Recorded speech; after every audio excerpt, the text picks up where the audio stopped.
Karibu sana Pastor. Asante sana, nashukuru Edith. Karibu sana kwa show yetu. Nashukuru sana. Yeah. Naam. Labda kuna wanaokutazama kwa mara ya kwanza, what is your name? Majina yangu naitwa Pastor Edwin Mwaka. Nashukuru Bwana kwa sababu ya kuwa hapa siku ya leo. Naam. Pastor, story yako nimeiona, yani uko na story kweli. Unaona umechambua sana uchungaji. Naam. Sijui story ilianzia wapi? Vizuri sana, nashukuru kwa hilo swali. Story ilianzia wakati mimi nataka kuingia kwa kanisa. Niweze kumjua Mungu. Sababu way back tumetoka katika familia ya Waislamu, background ya Waislamu. Lakini hasa wazazi wangu wakakufa, nikabaki kwa orphan. Nimelelewa kule Eldoret. Na nikiwa kule Eldoret ilikuwa mwaka wa between 1992 to 1998. Ambapo nilianza kwa kuingia kwa kanisa moja, ambapo sitataja jina, iko kule Eldoret. Ni kanisa kubwa sana, kanisa ambayo ilikuwa na watu zaidi ya 800. Na mchungaji ambaye alikuwa mahali pale alikuwa anajiita Reverend, na alikuwa na majina mingi, mara daktari, mara alikuwa anaitwa Bishop. So mimi nikaingia pale kwa hiyo kanisa, iko Eldoret town. Na nilipoingia pale nilikuwa nimetoka katika chuo cha walimu. So nikachukuliwa, nikaanza kufanywa an interpreter. So I started interpreting from English to Swahili. So we were very close na huyu pastor, the reverend, the owner of the church. Na tukawa tunaendelea kufanya kazi ya Mungu tu mahali pale. Muda si muda nikafanywa kukuwa pastor wa youth, wana youth. So nikawa close sana na huyu pastor. Na tukaanza kujuana kwa undani. Nilikuwa naenda hata kwake, mara mingi anakuja kwangu. Then all of a sudden akanichukua sasa, akanikodeshea nyumba.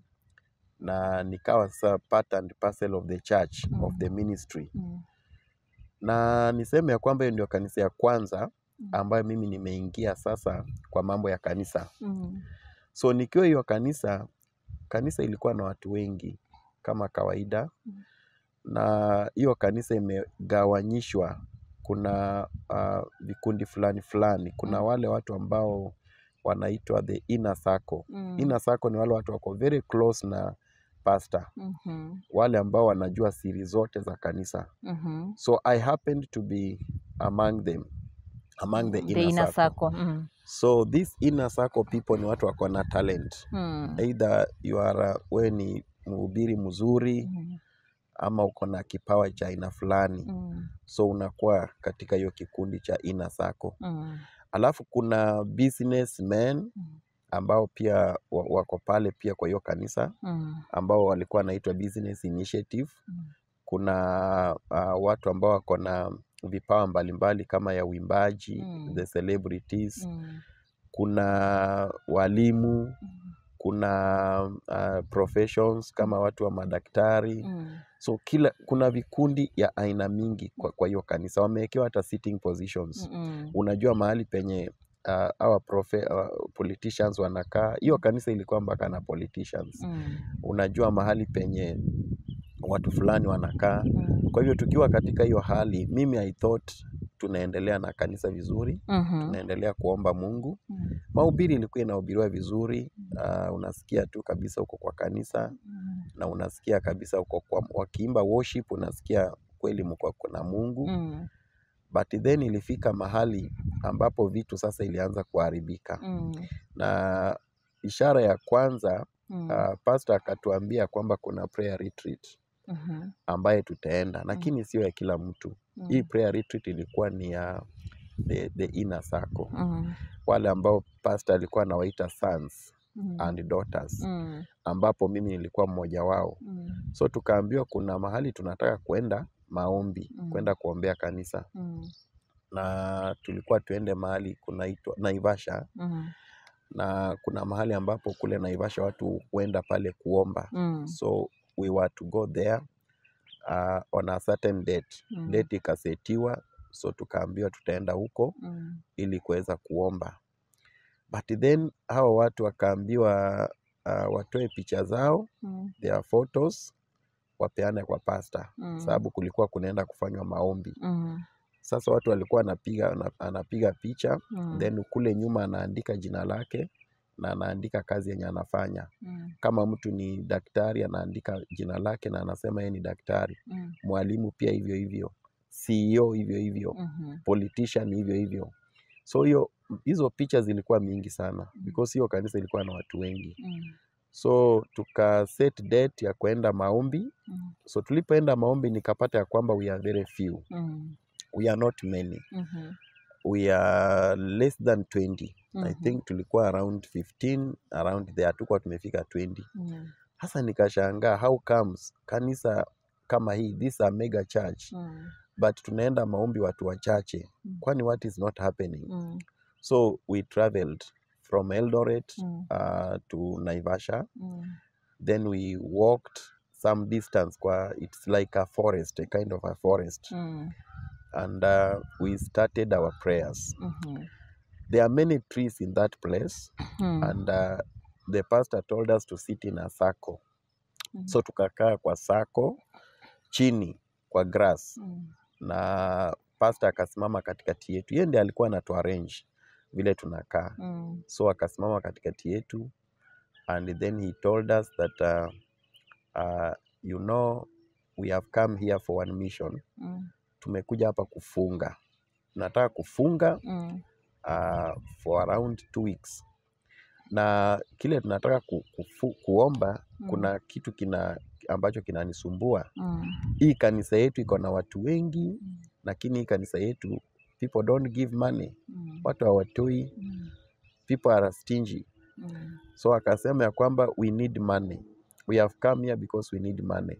We have many projects tunataka kufanya.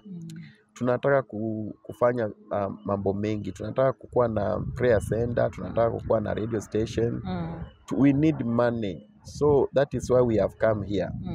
So akatupatia picha za hawa watu. So me I was ambao still wanataka watoe pesa ama? Naam, yeah. Sana sana hizo picha ni za matajiri. The target was the rich guys in the church. So me I was like, why picture now? Kama tumekuja maombi, picha ina uhusiano gani na maombi? But nikasema tu okay, let me wait and see what will happen. So pastor akatupatia picha. Alikuwa anajiita prophet, saa ingine anajiita doctor, akona majina mingi. So akatupatia hizo picha tukachukua, but I was given a picture of somebody I know, somebody who was my friend. And I knew, hey, this person I know. Na nikapewa picha yake. So pastor akatuambia whatever we want to do here, it is supposed to be a secret. Mtu yeyote ambaye ataenda kusema hii maneno uko nje ambaye tunafanya hapa, huyo mtu alaaniwe. Huyo mtu akufe. Family, kama uko na bibi yako akufe. Kama uko na watoto wako akufe. Chochote uko nacho kitasambaratika. Thank God me I was not married that time. I was just a bachelor. So akatu threaten hivyo. And akasema this is what we are going to do. We are going to fast. We are not going to eat for 7 days. First of all, the first lot is 7 days. And we want to pray. Alikuwa anaita hiyo prayer that these people should give money. So akasema ya kwamba nikikupea picha, angalia hiyo picha kwa macho ya huyo mtu. Na uongeleshe huyo mtu. Na uambie wewe fulani, uite jina lake. Tunataka utoe pesa. They even mentioned the name of Jesus. Kwa jina la Yesu Kristo, utatoa pesa zako kwa hii kanisa. Utatoa mali yako. Utatoa gari yako. Utatoa kila kitu utuletee kwa kanisa. Tunahitaji hizo pesa zako. Hautakuwa na peace. So he directs you on how to pray. Then munaanza. Alafu anasema at the end, ukimaliza kuongea hiyo maneno, you speak in tongues. So you speak in tongues for about 1 hour, then you repeat again those words. So you speak in tongues, you repeat the words. You speak in tongues, you repeat the words. Mpaka siku ishe. So ni alikuwa anawapea hiyo maneno ya Yeye ndiye speak in anatupatia tongues. hiyo direction ya. Set ina come from Na the hiyo Holy tongues, Spirit. sio tongues hizo. That is when I came to realize ya kwamba we are dealing with witchcraft. Because now hizo tongues hazikuwa tongues ambazo ni za Mungu. And then hiyo maombi ilikuwa ni kama spells. We were actually casting spells on these people. So we are there and you are doing it until some of us will get hypnotized, especially the pastor himself. Anakuwa hypnotized kabisa. Then you repeat again. You are not supposed to keep quiet. You are not supposed to rest. You are supposed to continue mpaka ye masenya atasema imetosha. So we could do that for 12 hours. 12 hours sio masaa kidogo. Some of us, we were very exhausted, but you have to do it. The following day again, mpaka tukamaliza huko hiyo 7 days. So tukawa pale, tumekaa pale tunafanya hizo spells, mkichoka, mkimaliza 12 hours, mnaenda kurest somewhere, then you come back again. Sometimes tulikuwa tunafanya hata usiku. Sometimes tunaenda usiku tunafanya hizo spells. So it took us 1 week tukifanya hizo spells, although yeye anaita maombi, lakini ni spells. Then tunatoka pale sasa tukarudi after 1 week. Then that Sunday niliona mambo sijawahi ona kwa maisha yangu. That Sunday people gave a lot of money in the church. A lot of money. I've never seen people giving like that. After that fasting of After 7 days. After that fasting. I remember there is a man who gave his home actually. What? To the church in the name of God. There are others I remember there are 3 people who gave vehicles. I can remember that one very well. Vehicles to the church. There is a man who gave 500K. I remember that. Actually ni kama aliosha tu akaunti yake yote. Akaleta kwa kanisa. So nikaanza kuona is this the way of life? Nikaanza kuona sasa people have really given. So the pastor could call us and anatuambia si mumeona? Have you seen how people have given money? Si munaona hivi this thing is working. Then I came to realize, I know this is not godly. I came to learn that apana, what we are doing is evil. Because now mtu anatoa pesa na hata hatoi kwa kupenda kwake. Ni kama kuna kitu kinamsukuma. So nikaanza kujifunza kwa hii kanisa, nikaanza kuona kuna somehow uchawi. Kuna uchawi ambayo inafanyika kwa hii kanisa. Na nilikaa hiyo kanisa for sometimes. Na watu walitoa sana, kanisa ikajengwa. Sasa hizi ni kanisa kubwa, ilinunua plot. Kanisa iko na vioo mtupu. A very beautiful church. But then what they are doing behind the scene, it is witchcraft. That is why I've come here. Sababu nilikuja nikapata watu wengi wenye walikuwa wanatoa kwa hiyo kanisa. They end up being poor. Wengine wanagonjeka, watu wanateseka, watu wanakuwa na mashida. Nikarealize ya kwamba hapana, hii sio kazi ya Mungu. Hii ni uchawi. Because kama ni Mungu watu walikuwa wanatolea, people should change. Maisha yao lazima ibadilike. Kama mtu labda alikuwa mgonjwa anafaa apone. Kama mtu hata alikuwa maskini ama alikuwa ametoa na ametoa kwa roho safi, anafaa maisha yake iendelee. Si ati maisha yake irudi nyuma. So nikarealize makanisa, nikarealize hiyo ni uchawi ambayo ilikuwa inafanyika kwa hiyo makanisa. And I left that church after some times. And I went to another mega church again, just in Eldoret there. And in that mega church, I don't know why God was allowing me to join these mega churches. And I found myself again a leader in that church. Nimewekwa tena very close na pastor wa hiyo church. Na niko close sana na yeye. Ni kama mimi niko na ile favor ya kwamba nikifanya kazi na pastor lazima aniweke close. I don't know why. That is what I used to find myself in. So huyu naye nikasema huyu ni mtu mzuri, wacha tukae na yeye. This one had a lot of churches. Alikuwa na makanisa mpaka Mombasa. Alikuwa na makanisa Nakuru, kule Egerton. So we used to move a lot. Alikuwa na kanisa mpaka Uganda. We used to go to Uganda. We used to fly. Alikuwa ni mtu ako na pesa. And I thought he's a man of God. He used to prophesy to people. And I prophesy that God is saying like this and this. And people loved him so much. The church had a lot of people. So this one I was also very close. I used even to sleep in his house. And then it came a time ambapo me being close to him, nikaanza kuona vitu ambazo ni weird. Nikaanza kuona hapana, kuna vitu very weird.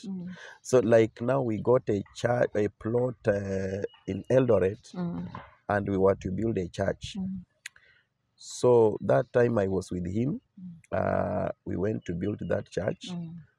Before we built the church, he bought all the whatever materials. Kanunua materials zote za kila aina. And then sisi tuko hapo tunataka kanisa ianze kujengwa. But then there is maombi ifanywe kwa kiwanja ya kanisa before sasa kanisa ijengwe. Kuna mambo kama hayo. So katika hii hali ya kufanya maombi, I don't know, sijui ilikuwa ni bahati mbaya ama ilikuwa ni Mungu alikuwa anataka nijue. All of a sudden nikaona kuna kondoo kwa gari. Imefungiwa kwa boot. Yeah, imefungiwa kwa boot. Najua alikuwa na hii Pajero, hizi gari kubwa kubwa hizi. So kondoo iko pale nyuma, a live sheep. Then ni kind of nimeenda pale kwa gari na bahati mbaya ama nzuri nimeona kondoo, nimeshtuka. What do we want to do with this sheep? Kwa kiwanja, kwa site.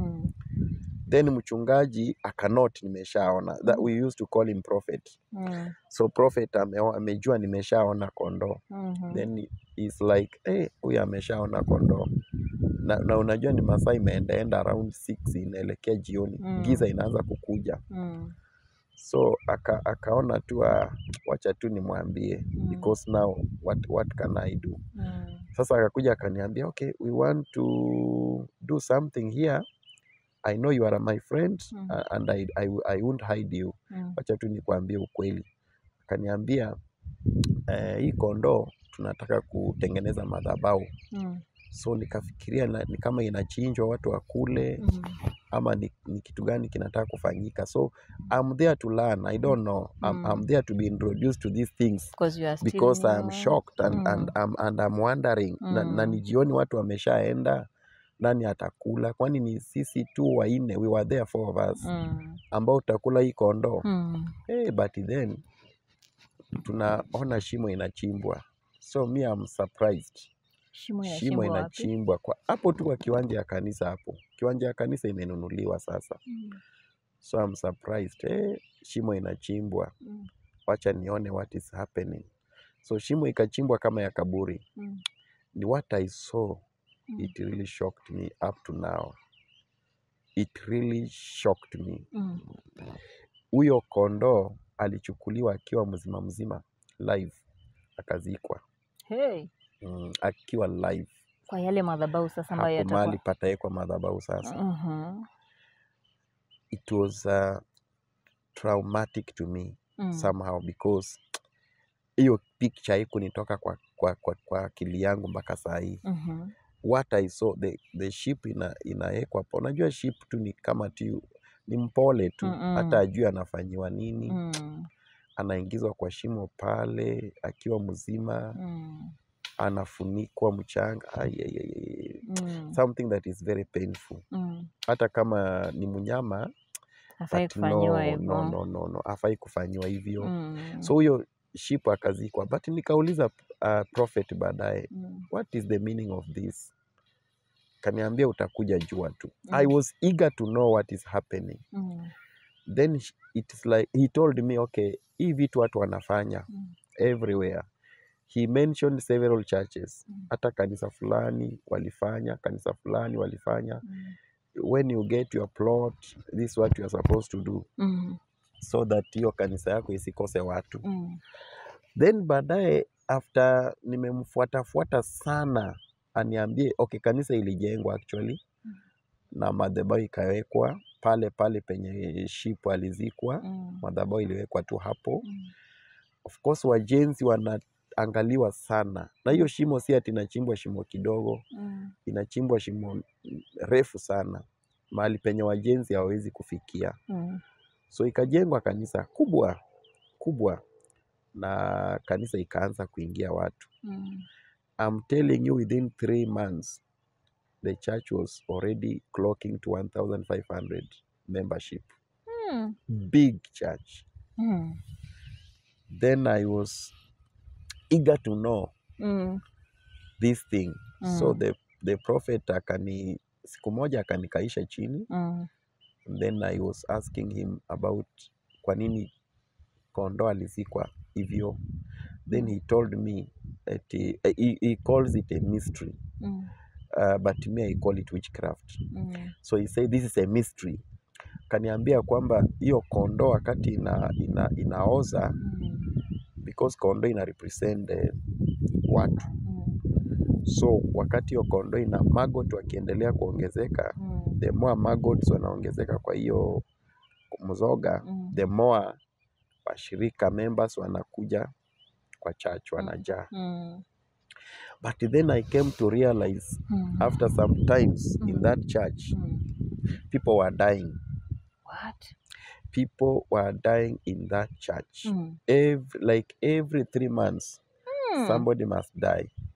By the time tunafika December, we had buried the people I counted. There were about 12 who died in that church. What? Mysteriously. Mtu anaumwa tu na kichwa, anaenda hospitali, gone. Ama unapata wale wanagongwa na gari. Na unapata tu mtu alitoka kwa nyumba vizuri, unasikia ati aligongwa na gari. So unapata hiyo madhabahu ndio inawakula. So unapata madhabahu hiyo ya kiuchawi. Sasa ile unaenda kwa hiyo makanisa, unakaa kwa kanisa kama hizo ambayo iko na madhabahu za uchawi, unapata inakula watu kabisa. People die physically. People suffer. Saa ingine unasikia watu wanaumwa kwa hizo kanisa. Ukitoka kwa hiyo kanisa, unaumwa kabisa mpaka urudi hiyo kanisa. Unagonjeka, but ukirudi kwa hiyo kanisa unakuwa sawa. Like there is another woman I remember, she told me, mimi nikitoka hii kanisa ninagonjeka sana mpaka ninalazwa. Siku ninarudi tu kanisa hivi ninapona. So akawa anasema, what is that? I wonder what is happening to me.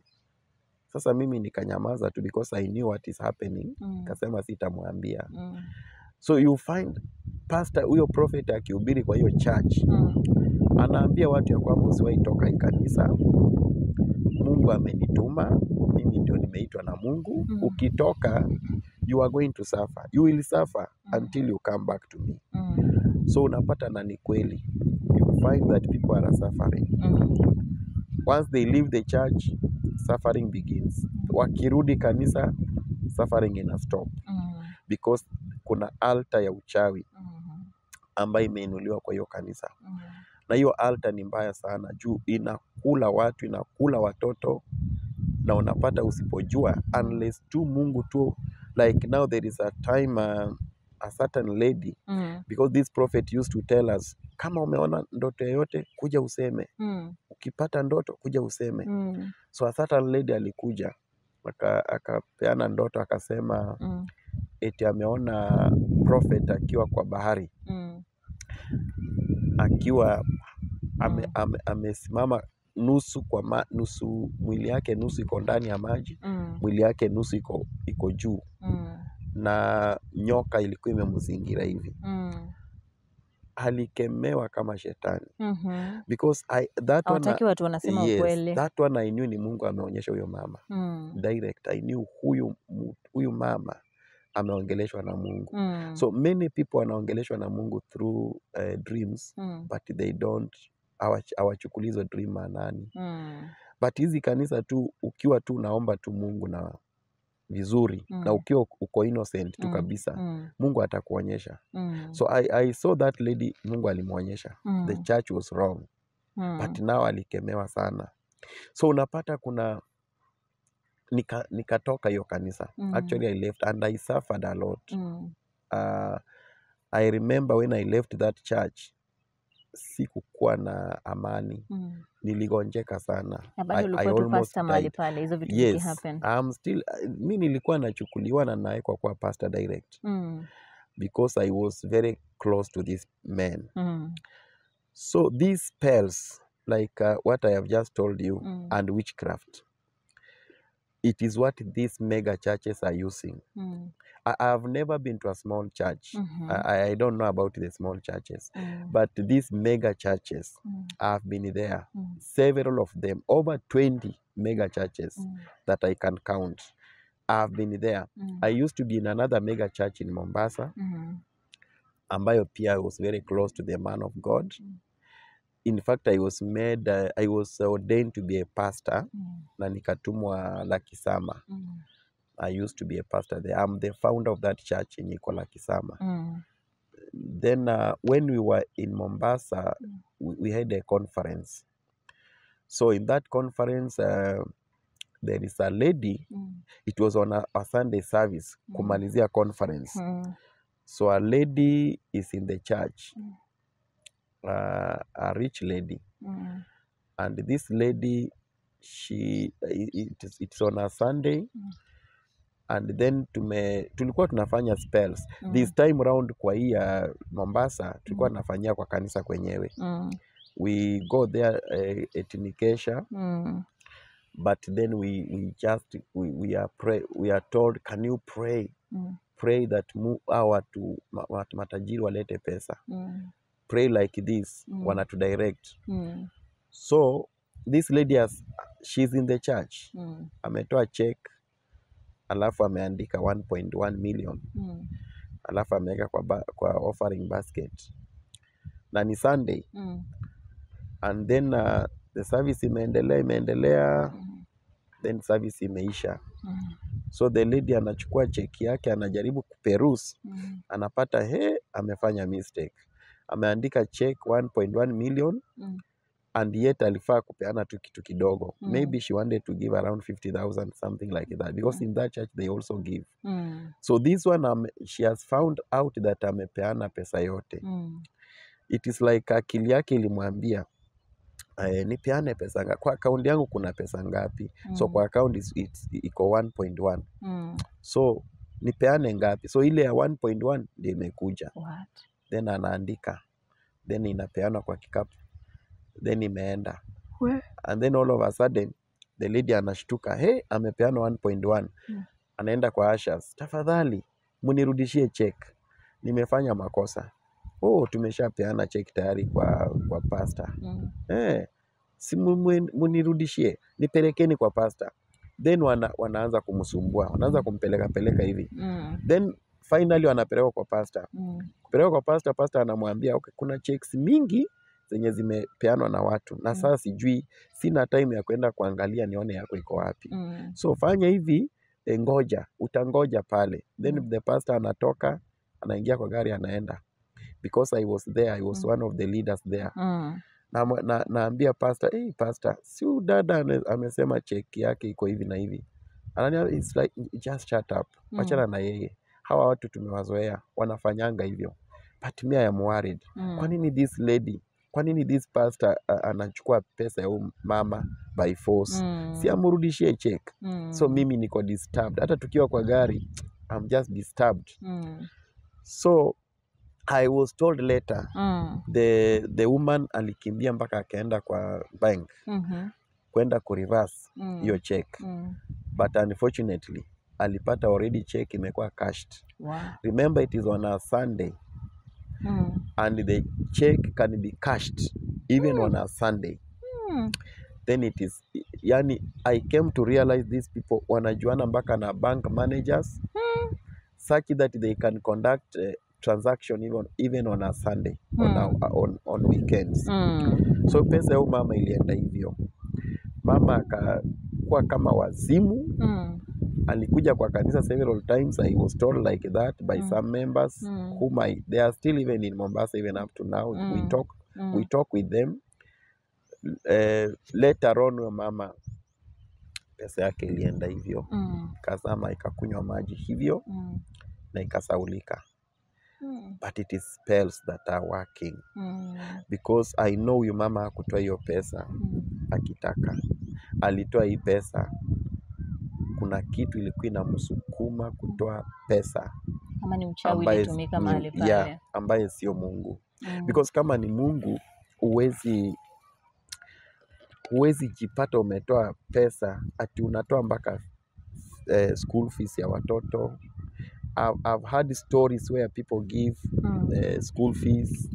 I've had stories where people give mpaka rent za nyumba zao. Like in that church where I used to fellowship in Mombasa, pastor alikuwa anasimama kwa madhabahu anasema at the count of 10 I need 100 people who will give 50,000 each. Na sio pledge cash. Then anaanza 1, anaanza 2, and the people are running, my friend. People are running to go and give 50,000, not 50 shillings, 50,000. And it is like, amehesabu amefika 100. Stop. Then anasema, nitahurumia tu watu 20. Akisema hivyo, they jump on the altar, au 20, to come and give 50,000. I used to look at that man. Mpaka anasema, God, if this man knew that he in witchcraft, if people knew that there is witchcraft here, watu hata hawezi kuja kutoa pesa zao hapo. Then after that, hao watu wametoa hiyo pesa, wanakuwa na shida. Unapata wengine hata wanafutwa kazi. You wonder, why now? Such why huge now? amount of money. Yes, why? Kwa nini wamefutwa kazi? Kama hao watu walitolea Mungu kwa roho safi. Then I came to discover, if you involve yourself in witchcraft, God cannot defend you. Sure. God can't defend you in any way. That's why I came to learn that witchcraft is really in the churches. Churches, especially the mega churches, they really practice a lot of witchcraft. And many people don't know. People go in these churches blindly. You know, Bible inasema ya kwamba in Hosea chapter 4 verse 6, my people perish for lack of knowledge. For lack of knowledge. And sometimes you go to church and you take your heart to church, you leave your head at home. So unapata ya kwamba unakuwa brainwashed. Sasa utumia akili yako. Sababu vitu ambayo itafanyika kwa hiyo kanisa, hata utumia akili yako tena. Unafanya, nimeona kwa hizo makanisa nimekuwa, where women stay in the church, especially women. Women are victims. I don't know why. They stay in the church from morning mpaka saa 3 za usiku, saa 4 za usiku. You wonder, huyu mwanamke, si wife, husband ako nyumbani, watoto wako nyumbani, huyu mwanamke ako tu pale, eti prophet, eti pastor, eti daddy, eti papa, ako tu hapo, apike chai, apelekee papa, akuje apigie papa viatu rangi, akuje afue nguo zake, akuje aoshe kanisa, atengeneze ofisi, apike lunch. Kwa kanisa hizo kanisa ziko mpaka na vitanda, my friend. Yes, they have even beds. They sleep there. They have beds. How wasichana wanapata mimba aje? How do these little girls get pregnant kwa hizo churches? Where do they sleep? Hizi churches zimejengwa such that ziko na kila kitu. Ziko na kila kitu. Kwa ofisi ya pastor kuna mahali penye office, kuna room zingine zenye watu hawaingii, but me I was privileged kuingia kwa hizo rooms. Ziko na vitanda, ziko na vitanda vizuri sana, ziko na kila kitu, kuna jikoni, kuna everything there. Unapata pastor anasema ameenda kuomba, anaweza kaa kwa kanisa hata wiki moja ama siku 3, haendi nyumbani, na hiyo kanisa iko na kila kitu, fully furnished. So this is what is happening in those churches, and that is why many people don't know. I am a witness of the evil that is taking place in these churches. There are so many evil that takes place. Wanawake wanakuwa brainwashed. Like now, when I used to be in Eldoret, there was a pastor who used to stay in Egerton, the one that has many churches around. So this one, there is a woman who was in Eldoret. This woman used to travel every weekend. Anamletea shopping. Analetea pastor shopping. Every weekend. Na akikuja, anakuja kama Friday jioni, atarudi Monday asubuhi. Analala wapi sasa? Kwa pastor huko. Analala kwa pastor. Pastor ako na mke. I even called the wife of this pastor. There is a time the husband of this lady complained, na akakuja kwangu. Then I called the wife of this pastor. Nikamwambia, mama fulani, siko hivi na hivi. This lady anakujanga huko, bwana yake ana complain. Si mjaribu kurekebisha. She told me, najua bwana yangu sana. Najua bwana yangu vizuri, hawezi fanya vitu kama hizo. And right now as we talk, she used to come from Tanzania. Waliwachana, ndoa yake iliisha. She came to discover when it was too late. Because this pastor had brainwashed this lady. The wife now, or the pastor now. The pastor now. Alikuwa brainwash this lady now. Mpaka hata the wife brainwash. This lady anaweza fanyia pastor shopping kila weekend. Shopping na sio pesa kidogo. And then alikuwa anamsomeshia watoto. 3 children kwa secondary school. Watoto wa pastor? Yes. 3 of them. I know that. 3 of them. Mtoto yake mvulana, I'm the one who was teaching that boy kwa primary school. So I know what I'm talking about. And every weekend, this lady could bring shopping. This lady paid the fees mpaka form 4. Spells work. Spells are demonic. Spells are satanic. And these mega churches, people are using spells to get money from the pockets of innocent sheep. Wanatumia spells sana. There are so many things I can talk about spells. And I've gone to many churches. I've seen how these spells work. There are churches like you go to a church, it's a big church. Kwa altar huwezi karibia. Altar iko na red carpet. Like when I was in Mombasa, I learned so many things about red carpet. And I was told that people are not supposed to kukaribia red carpet, especially children. Unapata hiyo red carpet wamesurround na kitu kama basi chuma. Because they are fearing watoto wao wasikuje wakanyage pale wakufe. Because the red carpet is actually it has been there is a spell ambayo imetumwa kwa hiyo red carpet.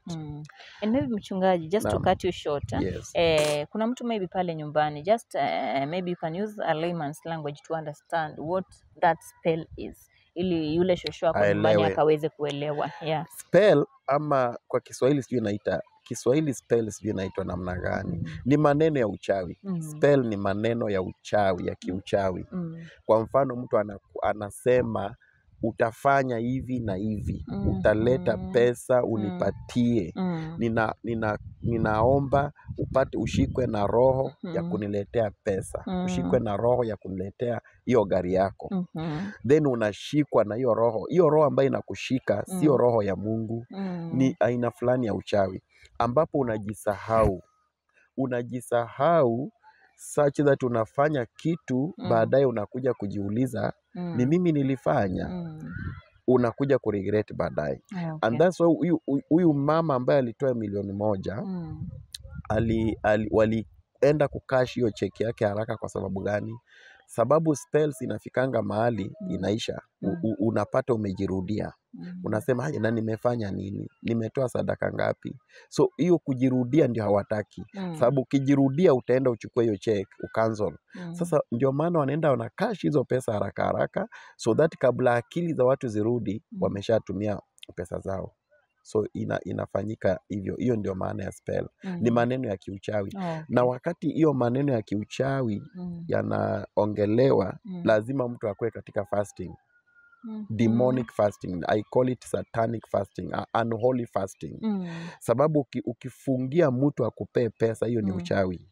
By the way, Pastor, talking of fasting, ya kufungia watu, mi huwa nasikia kuna white witchcraft and black witchcraft. I don't know how that right is. Unasikia watu wako kanisani, mtu anafunga kwa ajili ya mwingine asiweze kufanikiwa. Ama like such things, hizo vitu unasema sasa. Kabisa. So kuna vitu kama hizo zinaendelea. Na naomba Mungu ama anafunga in which way? Si Mungu anaomba. Sababu nitakuhakikishia shetani pia kwa kanisa. Shetani ndiye atajibu hiyo maombi. Sababu unapoombea mwenzako akufe, si Mungu atajibu hiyo maombi. Maana Mungu, Bible inasema katika John 10:10 ya kwamba shetani anakuja kuiba, kuua na kuharibu. Lakini Yesu Kristo alikuja ili wawe na uzima na wawe na uzima teletele. Kwa hivyo hiyo unholy fasting ni uchawi.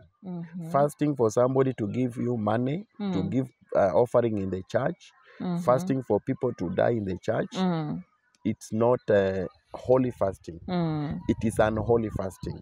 So hiyo ndio sababu tunaita ni uchawi yote.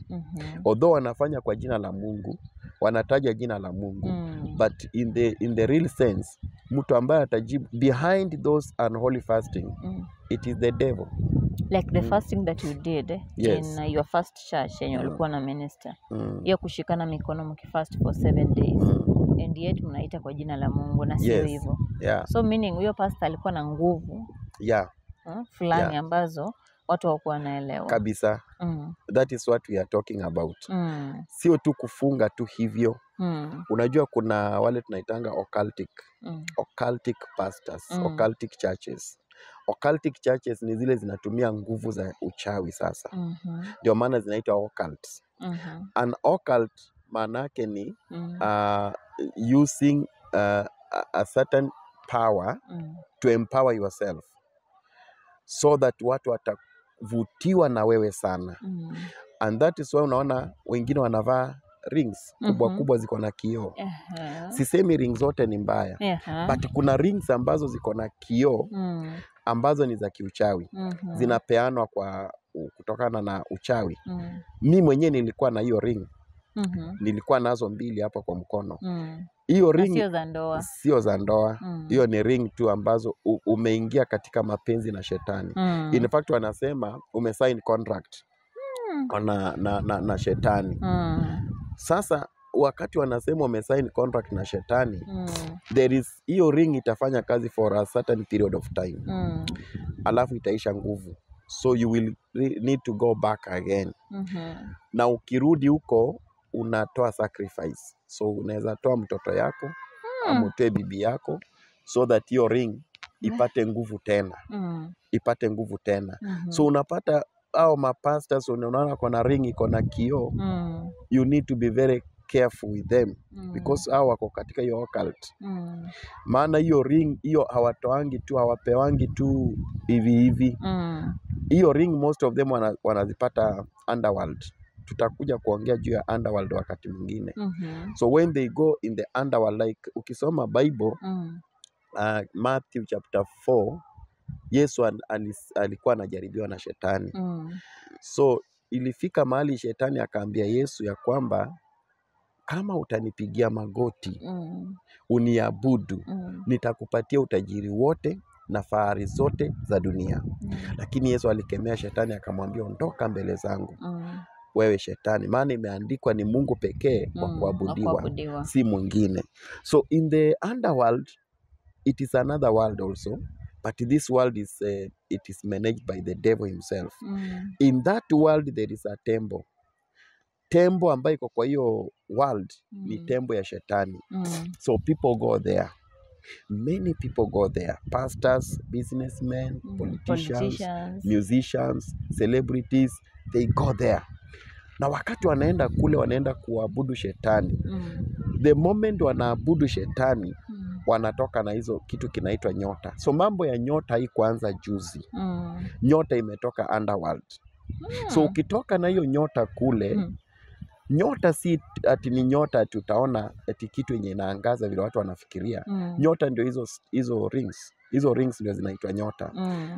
Ukivaa hiyo ring ukuja kwa kanisa, hata kama unasema takataka, watu watakusikiliza, watu watakuogopa, watu watakupigia makofi, watu watajaa kanisa, mpaka hata utakosa mahali pa kuweka watu. Sababu unavuta, uko na kitu kinavuta watu ambacho si nguvu za Mungu.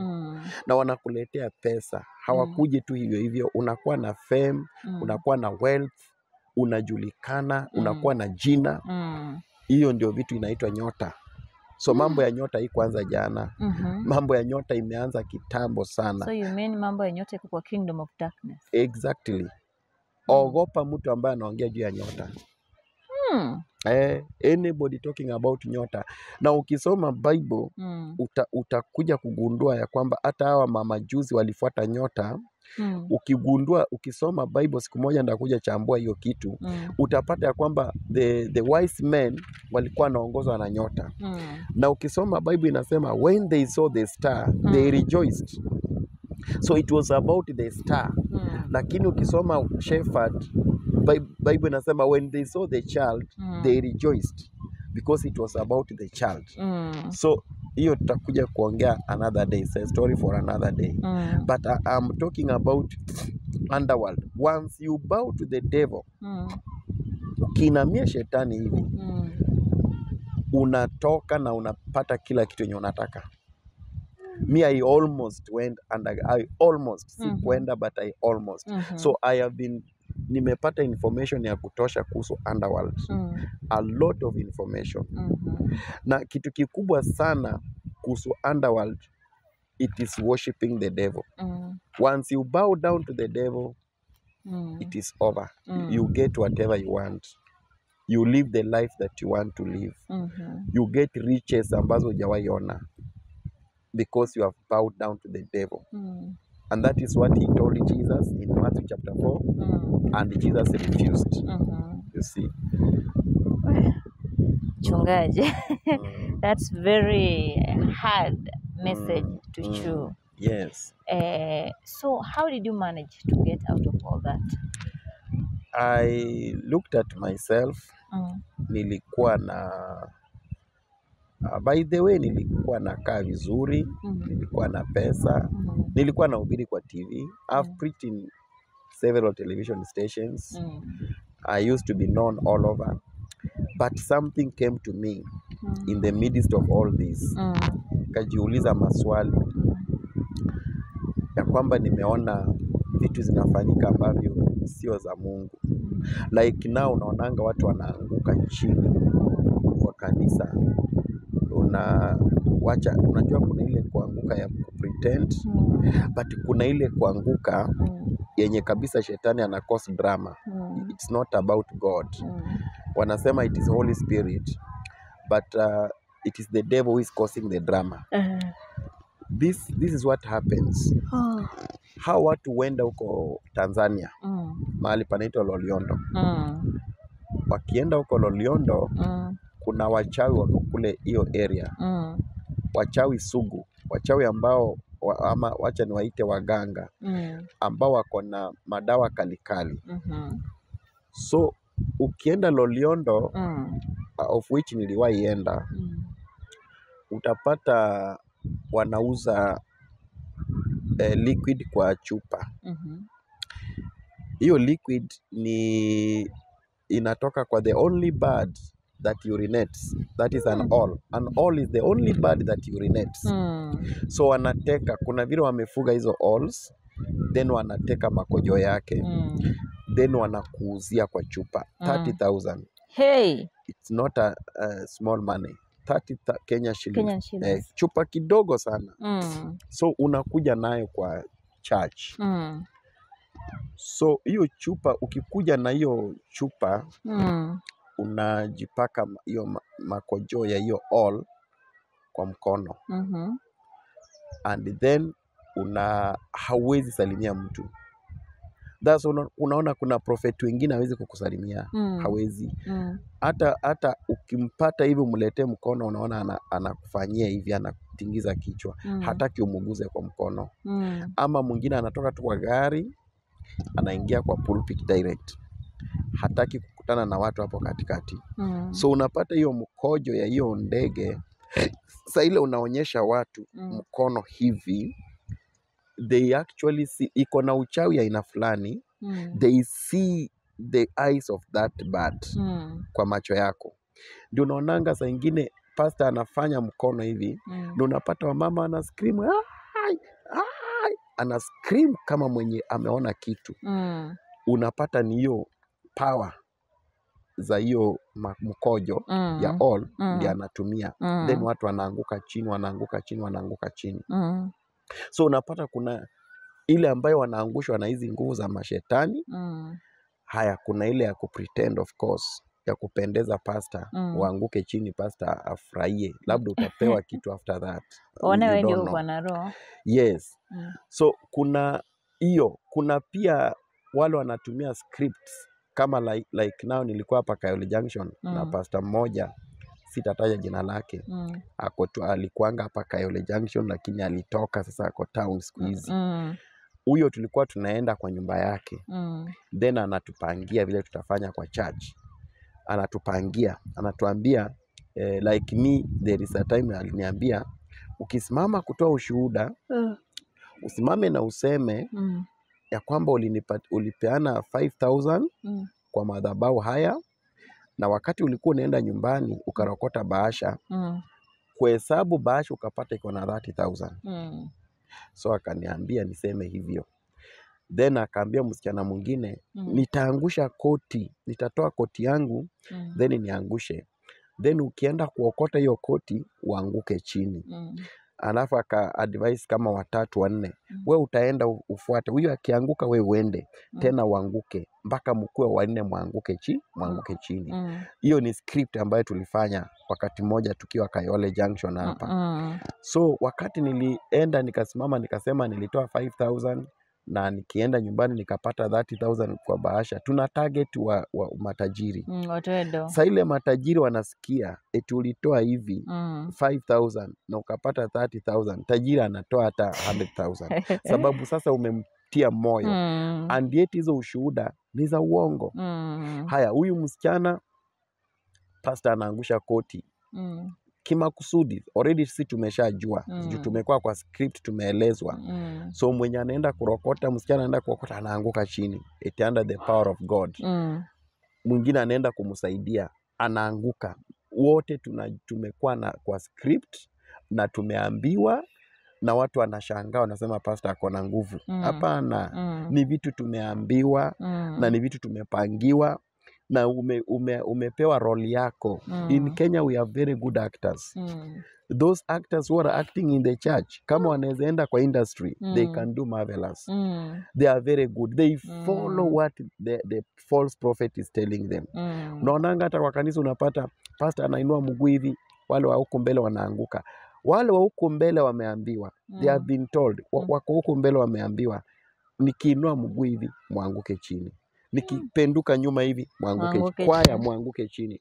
They know after ibada imeisha, they are going to get 500 each or even 1000. So ni vitu ambavyo nilikuwa naona sana sana Kayole Junction, ambayo huyu siku hizi ako town size, anadanganya watu huko. So they are not, see that he is a powerful man of God. It is what he has directed people to do. Because I used to have many of them. Wengi sana nimekuwa na wao. Na umepitia mambo mengi sana mchungaji. Mengi sana, mengi. And right now you are a pastor? Yes, I'm a pastor. I didn't want to be a pastor. I didn't want. Because of what you went through? Because of what I wanted. In fact, after nilitoka kwa hiyo makanisa, I prayed and I told God to take me. Because what I have seen in those churches, there are many things I've seen that are very painful. So I wanted even to die. But God told me, no, go and tell people what you have seen. Go and open up. Talk to people. Tell people what is happening. And continue with my work. So right now, I'm a pastor. I have a church in Kamulu. And okay, I have very few members. My church is not a mega church. Because I know what is the making of a mega church. And I don't want to enter into that. So I decided to change completely. I'm just serving God with all sincerity and honestly. And you know, many Kenyans, they don't like truth. Sure. So utapata kanisa ya ukweli haina watu. But kanisa ambayo inatumia vitu zingine iko na watu. Sababu Wakenya wengi wanataka drama. Na enyewe mapastors wamewapea Wakenya drama. Kabisa, wamewapea drama, hiyo nakubali. Mchungaji, kuna kitu umetaja hapo nyuma ukasema some pastors hawataki kusalimia watu, maybe juu wamepaka ile mafuta umesema ya oil. There are some churches unapata wanaambia washirika wakishamaliza ibada, you are not supposed to greet anyone, just go mpaka ukafike nyumbani. What is the meaning of that? Yeah, that is part of witchcraft. Sini kama baraka yako ukisalimia mtu barabarani. That is part of witchcraft. That is why I told you in the beginning ya kwamba people are brainwashed such that whatever pastor will say, they are going to buy into it. No matter whether it is false or true, they don't care. They will do whatever they are told to do, simply to do what? To please the pastor, or they are under a spell. Especially if they are under a spell, hata pastor akiwaambia wafanya, sisi tuliwahi ambiwa tutoe nguo. There is a church I used to be in Westlands. Na tukaenda kwa kanisa Kesha. And this is a prophetess, mwanamke. We are in the church and we are praying, and all of a sudden she reads the scripture. Then she says, she reads the scripture about Adam and Eve, that they were naked, yet they were not afraid. So we thought it is an admonition, labda anatutia moyo. But all of a sudden she tells us we have to remove our clothes. She wanted somebody dead in that church. There was a certain guy who came out of the church, who left the church, na wife yake, yet they were very rich. So they used to give a lot of money in the church. And when they left, I did not, haikukaa vizuri na yeye, alikuwa na uchungu sana. So tumeenda kanisa kwenda kuomba. Then tunampata undress, ana nguo, anaomba kwa madhabahu. Alikuwa na bwana? Hakuwa na bwana. Hey, tulishtuka sana. We were really shocked. And then it's like, it was at what time? It was at night. We are in the Kesha. Yes, overnight. What? Then we were shocked. Huyu akona, kwani hiyo madhabahu ilikuwa na karoom kando ama? Ni madhabahu kubwa. Ndio nakwambia hizi ni kanisa kubwa. Ni madhabahu kubwa. So tulikuwa tunasonga karibu because hatuko nasikia sauti ya prophetess. Na sisi tumeomba, tumechoka. So tumesongea karibu ndio tuone kama atatupatia advice ya mwisho, sababu ilikuwa inaelekea ni usiku wa manane.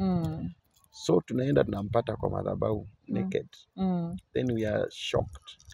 Then she comes out of the altar. Anakuja na anatupata pale. Tulikuwa kama watu 10. And then she's telling us we have to do the same. And she's threatening us. Hey. So we had to do it because now ni usiku. Tuko hapo kwa kanisa yake. Hatujui nini kitafanyika next. But after that time I was really embarrassed. I was embarrassed and I've seen things in these churches. Na ni kanisa kubwa sana huko Westlands. A very big church iko na watu wengi. I've seen evil things happening in these churches. Demonic things ambazo hata zingine hata nashindwa vile naweza kuongea. But they happen. They happen. I know of another church in Kawangware where a pastor, before you wed, I used to be in that church also. He must sleep with that lady. There is a lady who is in my church even right now. She's there. She slept with this man before she got married. Na wote ambao walilala naye ndoa zao ziliharibika, including this lady. So he says he has to sleep with you before you wed. Hey. Ndio unaonanga unaoenda kwa harusi unapata msichana amekasirika tu, amenuna na ni siku yake ya harusi, unashindwa kwa nini? That is what is happening to these ladies. They can't say, hawaongei. Wanapata msichana amenuna, nashindwa kwa nini? Na hii ni siku yake ya harusi. Kwani kuna shida gani? Ukimchambua chambua kama huyu sasa mwenye ako kanisani kwangu alikuwa amekasirika sana wakati wa harusi yake. Then after kumchambua chambua, she told us that huyu pastor jana aliniita nini akasema kama sitalala na yeye kuna harusi. So she had to give in. Na saizi hata ana huyo bwana.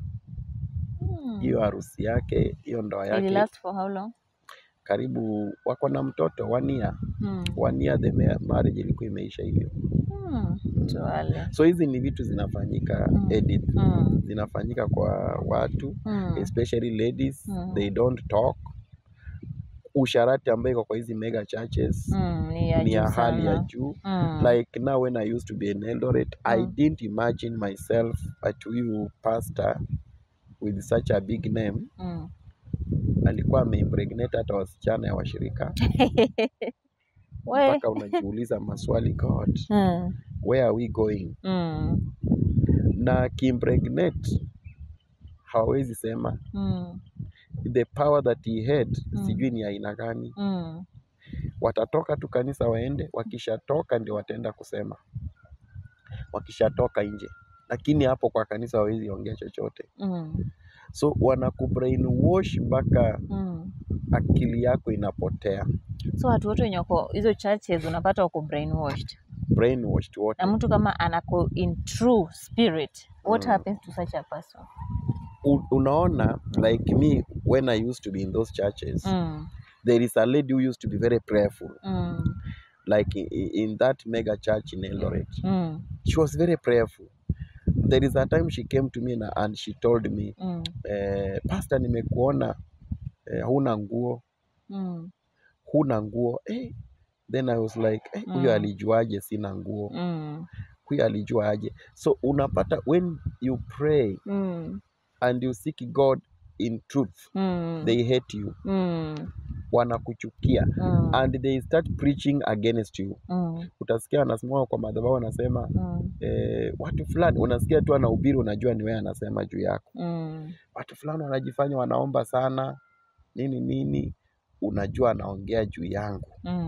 So they don't like people who pray. So ukisikia hizi kanisa ambazo watu wanasema wacha kuomba sana, enda fanya kazi, unashinda kwa kanisa umeombaomba, macho inakuwa nyekundu kama unavuta bangi. You know they are demonic. They discourage prayer. Yeah, they discourage because they know prayer is everything. Yes, any church where they discourage prayer and fasting, it is a demonic church. Like us, we could not allow anybody to fast. We could encourage them to enjoy life. Lakini si tunaenda fast. Tunaenda tunajifungia mahali tuna fast 1 week, 2 weeks. 3 weeks. Lakini tunakuja kwa church, tunawaambia hakuna haja ya kufast. Mungu anawapenda, Yesu alishakufa kwa ajili yetu, Yesu alishateseka kwa ajili yako. Kwa nini unajitesa? Hautakani kujitesa. Wewe enda tafuta pesa, enda enjoy life. Na utapata messages kama hizo. Ukisikia tu pastor anasema acha kufunga unafunga nini? Siku hizo wanatumianga jina Shakahola. Unataka kuenda Shakahola? You know this one ako katika hiyo ulimwengu. Because I will also talk about the signs ya kujua hawa mapasta.